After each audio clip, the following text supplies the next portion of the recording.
প্রশ্ন দেওয়া আছে যে rewrite the sentence by using the correct articles and preposition. এটাতে প্রত্যেকটা জায়গায় একটা করে বাক্য দেওয়া আছে এবং এখানে কিছু আর্টিকেল প্রিপোজিশন কি আছে, ভুল আছে এবং সেটাকে আমাদেরকে কারেক্ট করে লিখতে হবে। ঠিক আছে, তাহলে দেখবো ভালো করে পড়ি। প্রথম বাক্যটা কি বলছে, my birthday is in 16 November. দেখ এইখানে এই জায়গাটায় ভুল আছে, ইন 16 নভেম্বর। কোন মাসের নাম তার সঙ্গে তারিখ যুক্ত হয়ে শুধু যদি মাসের নাম বোঝায়, তাহলে আমরা যদি বলি শুধু নভেম্বর বা শুধু ফেব্রুয়ারি বা শুধু ফেব্রুয়ারি বা জানুয়ারি, এই শুধুমাত্র মাসের নামের ক্ষেত্রে কিন্তু আমাদের কি বসে, ইন বসে, শুধু মাসের নামের ক্ষেত্রে। এবং তারপরে আরেকটা কথা, যদি এইগুলোর সঙ্গে কোনো ডেট বলে দেয়, ধর 10ই নভেম্বর বা 5ই ফেব্রুয়ারি বা 26শে জানুয়ারি, এগুলোর সঙ্গে যখন ডেট আবার উল্লেখ করে দেবে, তখন কি বসবে, অন বসবে। বোঝা গেল কি বললাম? যখন শুধুমাত্র মাসের নাম থাকবে তখন সেক্ষেত্রে ইন, এবং ডেট সহ যখন মাসের নাম থাকবে তখন সেখানে কি বসবে, অন। তাই তো? তাহলে অ্যানসারটা কি হবে?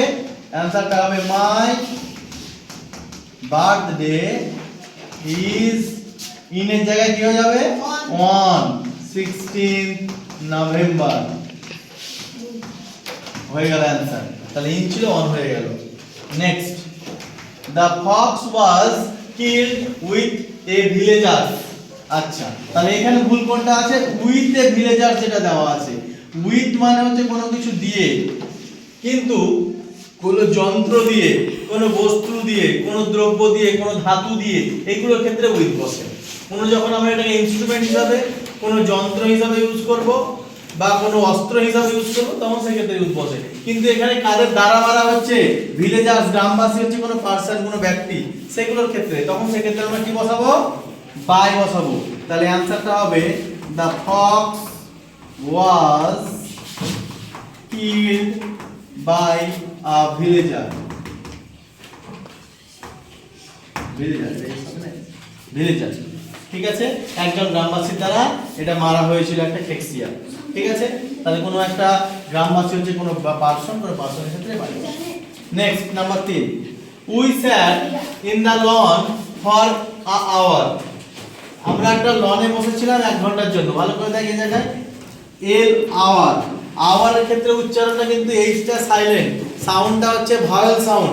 তাহলে ভায়েল সাউন্ড যদি হয়, তাহলে সেই ক্ষেত্রে কি বসাবো আমরা, অ্যান বসাবো। তাহলে অ্যানসারটা হবে we sat in the lawn for, তাহলে এটা অ্যানসার হয়ে যাবে অ্যান, এটা হয়ে গেল অ্যান, দিয়ে উত্তরটা লিখে দিলাম আওয়ার। তাহলে যেহেতু সাউন্ডটা ভায়েল ছিল, তার জন্য আমরা এখানে আর্টিকেল অ্যান ইউজ করলাম। ঠিক আছে, নেক্সট আরেকটা আছে, Ganga is a holy river. আমরা জানি যে আর্টিকেল সেখানে বসবে, এখানে যে নির্দিষ্ট করে, এই যে গঙ্গা, গঙ্গা হচ্ছে একটা রিভারের নাম, এটা হচ্ছে একটা প্রপার নাম, তাই তো? তাহলে নির্দিষ্ট করে একটা জিনিসের নাম বোঝাচ্ছে, তাহলে সেখানে ক্ষেত্রে কি বসাবো আমরা, এটা আমরা ডেফিনাইট আর্টিকেল বসাবো। ঠিক আছে, সেটা হবে দা। তাহলে the Ganga is a holy river. Ganga is a holy river. তার এখানে দা ছিল না, আমরা দাটা জয়েন করলাম। এইভাবে আমাদের কিন্তু সঠিকভাবে আর্টিকেল প্রিপোজিশনের ব্যবহারটা সেন্টেন্স অনুযায়ী করতে হলে আমরা বুঝতে পারবো।